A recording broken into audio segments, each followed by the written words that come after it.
வணக்கம். தந்தையின் பாட்காஸ்ட் செய்திகளை வாசிப்பது கார்த்திகா பிரகாஷ். முதலில் தலைப்புச் செய்திகளை பார்க்கலாம். பிபிசி நிறுவனத்துக்கு சொந்தமான டெல்லி, மும்பை அலுவலகங்களில் வருமான வரித்துறை சோதனை. அதிகாரிகளுக்கு முழு ஒத்துழைப்பு கொடுப்பதாகவும் விரைவில் நிலைமை சீராகும் எனவும் பிபிசி விளக்கம்.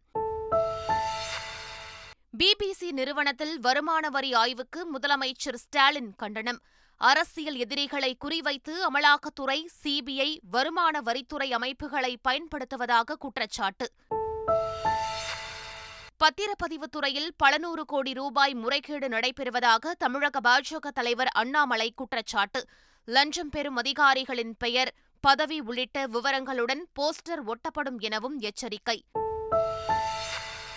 நாடு முழுவதும் 10 மற்றும் 12ஆம் வகுப்புக்கான சிபிஎஸ்இ பொதுத் தேர்வுகள் இன்று தொடக்கம். 7240 மையங்களில் சுமார் 39 லட்சம் மாணவர்கள் தேர்வு எழுதுகின்றனர். விடுதலை புலிகள் இயக்கத் தலைவர் பிரபாகரனின் மரணத்தை டிஎன்ஏ ஆய்வு செய்து நிரூபிக்க முடியுமா? இலங்கை அரசுக்கு இலங்கை முன்னாள் எம்பி சிவாஜி லிங்கம் சவால். ஹிஜாப் அணிய மறுத்த செஸ் வீராங்கனை நாடு கடத்திய ஈரான் அரசு. இனி விரிவான செய்திகள். பிபிசி நிறுவனத்துக்கு சொந்தமான டெல்லி, மும்பை அலுவலகங்களில் வருமான வரித்துறையினர் சோதனை மேற்கொண்டனர். குஜராத் கலவரம் தொடர்பாக இங்கிலாந்தை சேர்ந்த செய்தி நிறுவனமான பிபிசி 2 தொகுப்புகளாக ஆவணப்படம் வெளியிட்டது. முதல் தொகுப்பில் வன்முறைக்கு நேரடி பொறுப்பு அப்போதைய குஜராத் முதலமைச்சரும் தற்போதைய பிரதமருமான நரேந்திர மோடி என குறிப்பிட்டிருந்தது. 2ஆம் தொகுப்பில் காஷ்மீர் சிறப்பு அந்தஸ்து ரத்து, டெல்லி வன்முறை, குடியுரிமை திருத்த சட்டம் போன்றவற்றை விமர்சித்திருந்தது பெரும் சர்ச்சையை ஏற்படுத்தியது. இதையடுத்து பிபிசியின் ஆவணப்படத்திற்கு மத்திய அரசு தடை விதித்தது. இந்நிலையில் பிபிசி நிறுவனத்திற்கு சொந்தமாக டெல்லி மற்றும் மும்பையில் உள்ள அலுவலகங்களில் வருமான வரித்துறையினர் சோதனை மேற்கொண்டனர்.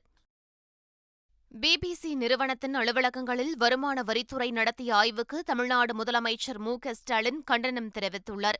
அவர் வெளியிட்டுள்ள அறிக்கையில், வெளிப்படைத் தன்மையோடும் சுதந்திரமாகவும் செயல்படும் அமைப்புகள் ஜனநாயகத்துக்கு இன்றியமையாதவை எனவும், பாஜக அரசின் கீழ் மதிப்புக்குரிய அமைப்புகள் ஒருதலைப் போக்காக செயல்படுவதோடு அவற்றின் சுதந்திரத்தன்மையை முற்றிலும் இழந்துவிட்டதாக தெரிவித்துள்ளார். அரசியல் எதிரிகளை குறிவைத்து தாக்குவதற்கு அமலாக்கத்துறை, சிபிஐ, வருமான வரித்துறை உள்ளிட்டவற்றை அரசியல் கருவிகளாக பயன்படுத்துவதாகவும் குற்றம் சாட்டியுள்ளார். குஜராத் கலவரம் தொடர்பான ஆவணப்படத்தை வெளியிட்டதற்காகவே பிபிசி அலுவலகங்களில் வருமான வரி சோதனை நடத்தப்படுவதாகவும், முடிந்தால் தன் வீட்டில் ரைடு நடத்தி பார்க்கட்டும் எனவும் சவால் விடுத்துள்ளார். எல்லார் வீட்டிலையும் ரைடை போடுறானே, இந்த பிபிசி ஆவணப்படத்தை திரட்டு அவன் எடுத்து விட்டான்ட்டு அது டெல்லியிலையும் மும்பையிலையும் அந்த அலுவலகத்தில் ரைடு. ஏதோ ஐயா மோடியால் முடிஞ்சது, மிரட்டி பார்க்குறாரு. நான் கூட தான் பேசுகிறேன், நான் கூட தான் திரையிட்டேன், என் வீட்டில் ஒரு ரைடை போடுங்களேன். நாடு முழுவதும் 10 மற்றும் 12ஆம் வகுப்புக்கான சிபிஎஸ்இ பொதுத் தேர்வுகள் இன்று தொடங்குகின்றன. கொரோனா காரணமாக கடந்த 2 ஆண்டுகளாக சிபிஎஸ்இ பொதுத் தேர்வுகள் 2 கட்டங்களாக நடத்தப்பட்டன. விரிவான விடையளிக்கும் தேர்வு முறைகளுக்கு மாறாக அப்ஜெக்டிவ் முறையிலான தேர்வுகள் நடைபெற்றன. தற்போது வழக்கமான முறையில் இந்த ஆண்டுக்கான பொதுத் தேர்வுகள் இன்று தொடங்குகின்றன. 10ஆம் வகுப்பு பொதுத் தேர்வை 12,47,364 மாணவர்களும் 9,39,566 மாணவிகளும் எழுதுகின்றனர். இதேபோல் 12ஆம் வகுப்புகளுக்கு 9,51,332 மாணவர்களும் 7,45,433 மாணவிகள் எழுதுகின்றனர். 2 தேர்வுகளும் சேர்த்து 7,240 மையங்களில் தேர்வு நடைபெறுகின்றன. ஈரோடு கிழக்கு தொகுதி இடைத்தேர்தலில் டெபாசிட்டை காப்பாற்றினால் போதும் என்ற நிலைக்கு அதிமுகவினர் வந்துவிட்டதாக நீர்வளத்துறை அமைச்சரும் திமுக பொதுச் செயலாளருமான துரைமுருகன் தெரிவித்துள்ளார். டெபாசிட்டை காப்பாற்றினா போதும் அவருடைய நிலைமை சொன்னார் பாருங்க. இருக்கிறதே 4 பேர் கைதாட்டுக்கிறாங்க கட்சி. அவர் பற்றி நம்ம கட்சி கூட பற்றி ஏதாவது சொல்றாரா பாருங்க. வாக்குறுதியெல்லாம் நிறைவேற்றுறேன். வாங்க சார், அடுத்த மாதம் சட்டசபை அங்கே சொல்லுங்க, பார்க்கலாம். வாக்குறுதியை நிறைவேற்றுறேன். ஈரோடு கிழக்கு இடைத்தேர்தல் திமுகவிற்கு எச்சரிக்கை மணியடிக்கும் என்று முன்னாள் அமைச்சர் செங்கோட்டையன் தெரிவித்துள்ளார். தந்தி டிவிக்கு பேட்டியளித்தவர் இதனை தெரிவித்தார். எங்களுக்கும் காலம் வரும், காலம் வந்தால் வாழ்வு வரும், வாழ்வு வந்தால் அனைவரையும் வாழ வைப்போம் என்று புரட்சித் தலைவர் பாடினார்.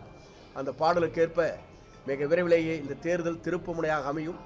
அதற்கு பிறகு 2024 நாடாளுமன்ற தேர்தலில் 40 நாம் வென்று காட்டுவோம். 2026 நம்முடைய தமிழ்நாட்டின் நிரந்தர முதலமைச்சராக மாண்பு எடப்பாடியார் வருவது இந்த தேர்தலுடைய திருப்புமுனை அமையும் என்பதை மகிழ்ச்சியோடு நான் தெரிவித்துக் கொள்கிறேன். ஈரோடு கிழக்கு சட்டமன்ற தொகுதி இடைத்தேர்தலில் வாக்காளர்களுக்கு திமுக பணத்தை வாரி வழங்குவதாக இந்திய தலைமை தேர்தல் ஆணையத்துக்கு தமிழக பாஜக தலைவர் அண்ணாமலை கடிதம் எழுதியுள்ளார். அந்த கடிதத்தில் கடந்த ஜனவரி 29ஆம் தேதியன்று திமுகவை சேர்ந்த அமைச்சர் KN நேரு மற்றும் திமுக கூட்டணி வேட்பாளர் EVK இளங்கோவன் ஆகியோர் வாக்காளர்களுக்கு பண விநியோகம் வழங்குவது தொடர்பாக பேசிய ஆடியோவை வெளியிட்டதாக தெரிவித்துள்ளார். கடந்த வார இறுதியில் திமுகவினர் ஒவ்வொரு வாக்காளர்களுக்கும் தலா 2 கிலோ இறைச்சியை லஞ்சமாக வழங்கியதாக புகார் தெரிவித்துள்ளார். இத்தகைய புகார் மீது உடனடியாக நடவடிக்கை எடுக்க வேண்டும் என அண்ணாமலை வலியுறுத்தியுள்ளார். தேர்தலில் விதிமீறல்களை கண்டறிய மேலும் ஒரு நிலை கண்காணிப்பு குழு அமைக்கப்பட்டுள்ளதாக மாவட்ட ஆட்சியர் கிருஷ்ணன் முன்னி தெரிவித்துள்ளார். ஈரோடு கிழக்கு தொகுதி இடைத்தேர்தலில் 77 வேட்பாளர்கள் களத்தில் உள்ளதால் கூடுதலாக 1000 வாக்குப்பதிவு இயந்திரங்கள், 21 கட்டுப்பாட்டு இயந்திரங்கள், 8 விவிபேட் இயந்திரங்கள் ஒதுக்கீடு செய்யப்பட்டுள்ளதாக கூறினார். இந்த கூடுதல் இயந்திரங்களை சரிபார்க்கும் பணி கடந்த 11ஆம் தேதி நடைபெற்றது. சரிபார்க்கப்பட்ட கூடுதல் இயந்திரங்களை தேர்தல் நடத்தும் அலுவலர் சிவக்குமாரிடம் மாவட்ட தேர்தல் அலுவலரும் மாவட்ட ஆட்சியரான கிருஷ்ணன் முன்னி ஒப்படைத்தார். பத்திரப்பதிவுத் துறையில் பல 100 கோடி ரூபாய் அளவுக்கு கையூட்டு நடைபெற்றுள்ளதாக தமிழக பாஜக தலைவர் அண்ணாமலை குற்றம் சாட்டியுள்ளார். தமிழ்நாட்டில் கிட்டத்தட்ட ஆயிரக்கணக்கான இடத்துல எத்தனை பேர் கையூட்டு வாங்குறாங்க, எவ்வளவு கையூட்டு வாங்குறாங்க, எந்த ஆஃபீஸில் வேலை பார்க்குறாங்க, அவங்க பேர் என்ன, இந்த மாதிரி எல்லா டீட்டெயில்ஸுமே இந்த என்கொயரி ரிப்போர்ட்டில் கொடுத்துருக்காங்க. ஆனால் முதலமைச்சர் அவருக்கும் அரசுக்கு மட்டும்தான் தெரியும்.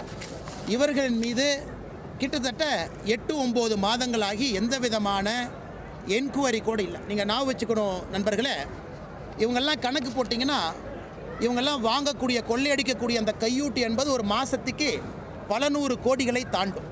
முதலமைச்சர் அவர்களுக்கும் மாநில அரசுக்கும் 15 நாட்கள் பாரதிய ஜனதா கட்சி நாங்கள் டைம் தர்றோம்.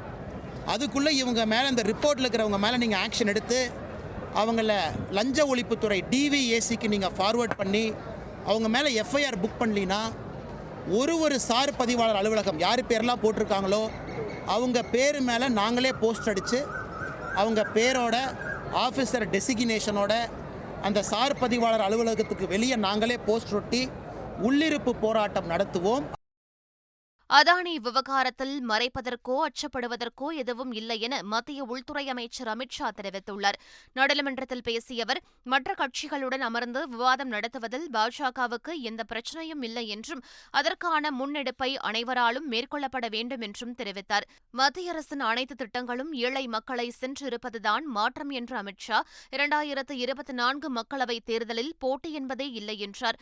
3 மாநிலங்களுக்கு விரைவில் தேர்தல் நடைபெறவுள்ளதாகவும் அப்போது ராகுல் காந்தியின் நடைப்பயணம் எந்த மாதிரியான தாக்கத்தை ஏற்படுத்தியுள்ளது என்பதை பார்க்க வேண்டும் என்றும் அவர் கூறினார். டாடா குழுமத்திற்கு சொந்தமான ஏர் இந்தியா விமான நிறுவனம் பிரான்சின் ஏர்பஸ் நிறுவனத்திடமிருந்து 250 சிவில் விமானங்களையும் அமெரிக்காவின் போயிங் நிறுவனத்திடமிருந்து 220 விமானங்களையும் வாங்க உள்ளது. இதற்காக பல கோடி ரூபாய் மதிப்பிலான ஒப்பந்தங்கள் கையெழுத்திடப்பட்டுள்ளன. நிகழ்ச்சியில் பேசிய பிரதமர் நரேந்திர மோடி, முக்கியமான இந்த ஒப்பந்தத்தின் மூலம் இந்தியா பிரான்ஸ் இடையேயான கூட்டாண்மை வலுப்பெறும் என்றும் விமான தயாரிப்பு துறையில் இந்தியா முன்னேற்றம் அடையும் என்றும் தெரிவித்தார். இதனிடையே அமெரிக்க அதிபர் ஜோ பைடன் வெளியிட்டுள்ள அறிக்கையில் ஏர் இந்தியா மற்றும் போயிங் இடையே வரலாற்று ஒப்பந்தத்தின் மூலம் அமெரிக்க தயாரிப்பு விமானங்களை வாங்குவதை அறிவிப்பதில் பெருமிதம் கொள்கிறேன் என்று தெரிவித்துள்ளார். இந்தியாவில் கடத்தல் தங்கம் சிக்குவது 62.5% அதிகரித்துள்ளதாக நாடாளுமன்றத்தில் மத்திய நிதித்துறை இணையமைச்சர் பங்கஜ் சௌத்ரி தெரிவித்துள்ளார். 2021ஆம் ஆண்டில் 2383 கிலோ கடத்தல் தங்கமும் 2022ஆம் ஆண்டு 3502 கிலோ கடத்தல் தங்கம் பறிமுதல் செய்யப்பட்டுள்ளதாகவும் பங்கஜ் சௌத்ரி தெரிவித்துள்ளார். கடந்த 2020 முதல் 2022 வரையில் தங்கம் கடத்தல் சிக்குவது 62.5% அதிகரித்துள்ளது எனவும் குறிப்பிட்டுள்ளார். இந்த ஆண்டு ஜனவரியில் மட்டும் 384 கிலோ தங்கம் பறிமுதல் செய்யப்பட்டுள்ளதாக பங்கஜ் சௌத்ரி மக்களவையில் தெரிவித்துள்ளார். காவல்துறையும் வங்கிகளும் ஒன்றிணைந்து செயல்பட்டால் குற்றங்களை தடுக்க முடியும் என்று திருச்சி மாநகர காவல் ஆணையர் சத்யபிரியா கூறினார். நாங்கள் currently last 15 days we are doing a security audit so that we know what is the level of security, அங்க என்ன இருக்கு, அங்க என்ன நடக்கிறதுக்கு வாய்ப்பு இருக்கு அப்படின்றதுக்காக அதை நாங்கள் பண்ண ஆரம்பிச்சிட்டோம். It's almost complete. We need to understand where we need to have them for sure. Definitely you will also have resources problem இருக்கும், man management issues இருக்கும். ஸோ அதை நம்ம வந்து கொஞ்சம் ஜாயிண்ட் எஃபர்ட் எடுத்தோம்னா நம்மளும் வந்து எங்கெல்லாம் நாங்கள் கொஞ்சம் எக்ஸ்ட்ரா எஃபர்ட் எடுக்கலாம் அப்படின்றத we will be able to place our priorities also. Kovai நீதிமன்ற வளாகத்தில் ஒருவரை வெட்டி கொன்ற வழக்கு தொடர்பாக கைது செய்யப்பட்ட குற்றவாளிகள் 7 பேரில் 2 பேர் தப்பி ஓட முயற்சி செய்ததால் சுட்டு பிடித்ததாக மாநகர காவல் ஆணையர் பாலகிருஷ்ணன் விளக்கம் அளித்துள்ளார். கோத்தகிரியிலிருந்து கோயம்புத்தூர் நோக்கி அவர்களை கொண்டு வந்து கொண்டிருந்த போது பாதையில் மேட்டுப்பாளையம் ஃபாரஸ்ட் காலேஜுக்கு முன்பாக திடீரென வாந்தி வருவதாகவும் தலை சுற்றுவதாகவும் உடனடியாக இயற்கை உபாதையை கிடைக்க வேண்டும் என்று வற்புறுத்தியதன் அடிப்படையில் வாகனத்தை நிறுத்தி அங்கே அவர்களை அனுமதித்த போது உடனடியாக அந்த குற்றவாளிகளில் 2 பேர், அதாவது கௌதம் என்ற நபர், ஜோஸ்வா என்ற நபர், இந்த 2 நபர்களும் காவலிலிருந்து தப்பித்து ஓட அவர்களை காவலர்கள் விரட்டும்போது காவலர் யூசுஃபை தாக்கியதில் அவருக்கு கையில் ஒரு சிறிய காயம் ஏற்படவும் பின்னால் வந்த எஸ்ஐ உடனடியாக எச்சரித்தும் அவர்கள் நிறுத்தாததால் உடனடியாக அவர்களை இடுப்புக்கு கிளை சுட்டதில் இருவருக்கும் காலில் காயம்பட்டு பின்பு அவர்கள் கைது செய்யப்பட்டார்கள். பிரபாகரனின் மரணத்தை DNA ஆய்வு செய்து நிரூபிக்க முடியுமா என இலங்கை முன்னாள் MP சிவாஜிலிங்கம் அந்நாட்டு அரசுக்கு சவால் விடுத்துள்ளார். நாங்கள் இலங்கை அரசாங்கத்தை பார்த்து சவால் விடுகின்றோம். நீங்கள் ஒரு மரணச்சான்று பத்திரத்தை கூட இந்தியாவிலே ராஜீவ்காந்தி கொலையிலே தேடப்பட்ட ஒரு சந்தேக நபருடைய விடயத்திலே அவருடைய அந்த இறப்பு சான்றிதழை சமர்ப்பித்திருக்க வேண்டும். விஞ்ஞான ரீதியாக DNA பரிசோதனை முடிவை அறிவித்திருக்க வேண்டும். அவர் இறந்து விட்டார். அதன் பின்னர் அவர்கள் ஃபைலை க்ளோஸ் பண்ணணும். இது சும்மா க்ளோஸ் பண்ணியிருந்தேன். ஒரு கோர்ட்லேருந்து ஒரு லெட்டர் மாதிரி வந்திருக்கு, கோர்ட் ஆர்டர், கோர்ட்லேயே ஒரு சமர்ப்பித்து விட்டு அதை கொண்டு வந்தோன்னே அதை வைத்துக்கொண்டு இவர்கள் முடித்து விட்டார். இதுதான் நிலவரம். ஆகவே அது என்பது ஒரு முடிந்த முடிவே இல்லை. இதுதான் எங்களுடைய நிலப்பாடு. ஹிஜாப் அணிய மறுத்த செஸ் வீராங்கனையை ஈரான் அரசு நாடு கடத்தியது. பிரபல செஸ் வீராங்கனை சாரா காட்டிம் சமீபத்தில் கஜகஸ்தானில் நடைபெற்ற சர்வதேச செஸ் போட்டியில் பங்கேற்றார். அப்போது அவர் ஹிஜாப் அணியாமல் விளையாடினார். ஈரானில் நடைபெறும் ஹிஜாப் எதிர்ப்பு போராட்டத்திற்கு தனது ஆதரவை தெரிவிக்கும் வகையில் ஹிஜாப் அணியாமல் போட்டியில் பங்கேற்றுள்ளார். கட்டுப்பாட்டை மீறி சாரா காட்டிம் சர்வதேச போட்டியில் பங்கேற்றுள்ளார். இதையடுத்து அவர் நாடு கடத்தப்பட்டிருப்பதாக தெரிவிக்கப்பட்டுள்ளது. இதனால் அவர் ஈரான் திரும்ப முடியாது. ஈரான் வந்தால் கைது நடவடிக்கை எடுக்கப்படும் என தெரிகிறது. தற்போது அவர் ஸ்பெயினில் குடும்பத்தினருடன் வசித்து வருவதாக தகவல் வெளியாகியுள்ளது. ஆசிய உள்ளரங்க தடகள சாம்பியன்ஷிப் போட்டியில் பதக்கம் வென்று சென்னை திரும்பிய தமிழக வீரர்களுக்கு சென்னை விமான நிலையத்தில் உற்சாக வரவேற்பு அளிக்கப்பட்டது. கஜகஸ்தான் நாட்டில் 10வது ஆசிய உள்ளரங்க தடகள சாம்பியன்ஷிப் போட்டி நடைபெற்றது. இந்த போட்டியில் இந்தியா சார்பில் பங்கேற்று வெள்ளி, வெண்கலப் பதக்கங்களை வென்ற தமிழக வீரர்கள் பிரவீன் சித்திரவேல், ஜஸ்வின், ஆல்டன், ரோசி மீனா பால்ராஜ், பவிதார் ஆகியோர் சென்னை திரும்பிய நிலையில் அவர்களுக்கு விமான நிலையத்தில் உற்சாக வரவேற்பு அளிக்கப்பட்டது. தொடர்ந்து செய்தியாளர்களை சந்தித்த வீரர்கள் அரசு வேலை வழங்க கோரிக்கை விடுத்தனர். ஆஸ்திரேலியாவுக்கு எதிரான 2வது டெஸ்ட் போட்டியில் இந்திய அணியில் ஸ்ரேயாஸ் இடம் பிடித்தார். இந்தியா ஆஸ்திரேலியா இடையிலான முதல் டெஸ்ட் போட்டியில் இந்தியா அபார வெற்றி பெற்றது. இரு அணிகளுக்கு இடையிலான 2வது டெஸ்ட் போட்டி இந்த மாதம் 17ஆம் தேதி டெல்லியில் தொடங்க உள்ளது. ஆஸ்திரேலியாவுக்கு எதிரான முதல் டெஸ்ட் போட்டியில் இந்திய மிடில் ஆர்டர் பேட்ஸ்மேன் ஸ்ரேயாஸ் விளையாடவில்லை. இந்திய மிடில் ஆர்டர் பேட்ஸ்மேன் ஸ்ரேயாஸ் முதுகில் ஏற்பட்ட காயம் காரணமாக நியூசிலாந்துக்கு எதிரான ஒருநாள் தொடரில் இருந்து விலகினார். பெங்களூரு தேசிய கிரிக்கெட் அகாடமிக்கு சென்ற அவருக்கு காயம் குணமடையாததால் முதல் டெஸ்டில் விளையாடவில்லை. இந்நிலையில் ஆஸ்திரேலியாவுக்கு எதிரான 2வது டெஸ்டில் ஸ்ரேயாஸ் ஐயர் இடம் பிடித்துள்ளார். உடற்தகுதிக்கு தேர்வானதை அடுத்து அவருக்கு பட்டியலில் இடம் கிடைத்துள்ளது. மீண்டும் தலைப்புச் செய்திகள். பிபிசி நிறுவனத்துக்கு சொந்தமான டெல்லி, மும்பை அலுவலகங்களில் வருமான வரித்துறை சோதனை.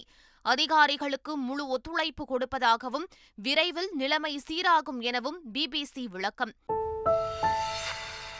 பிபிசி நிறுவனத்தில் வருமான வரி ஆய்வுக்கு முதலமைச்சர் ஸ்டாலின் கண்டனம். அரசியல் எதிரிகளை குறிவைத்து அமலாக்கத்துறை, சிபிஐ, வருமான வரித்துறை அமைப்புகளை பயன்படுத்துவதாக குற்றச்சாட்டு. பத்திரப்பதிவு துறையில் பல நூறு கோடி ரூபாய் முறைகேடு நடைபெறுவதாக தமிழக பாஜக தலைவர் அண்ணாமலை குற்றச்சாட்டு. லஞ்சம் பெறும் அதிகாரிகளின் பெயர், பதவி உள்ளிட்ட விவரங்களுடன் போஸ்டர் ஒட்டப்படும் எனவும் எச்சரிக்கை.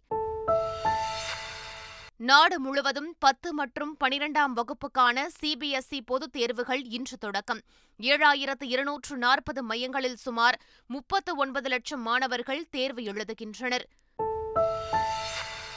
விடுதலை புலிகள் இயக்கத் தலைவர் பிரபாகரனின் மரணத்தை டிஎன்ஏ ஆய்வு செய்து நிரூபிக்க முடியுமா? இலங்கை அரசுக்கு இலங்கை முன்னாள் எம்பி சிவாஜி லிங்கம் சவால்.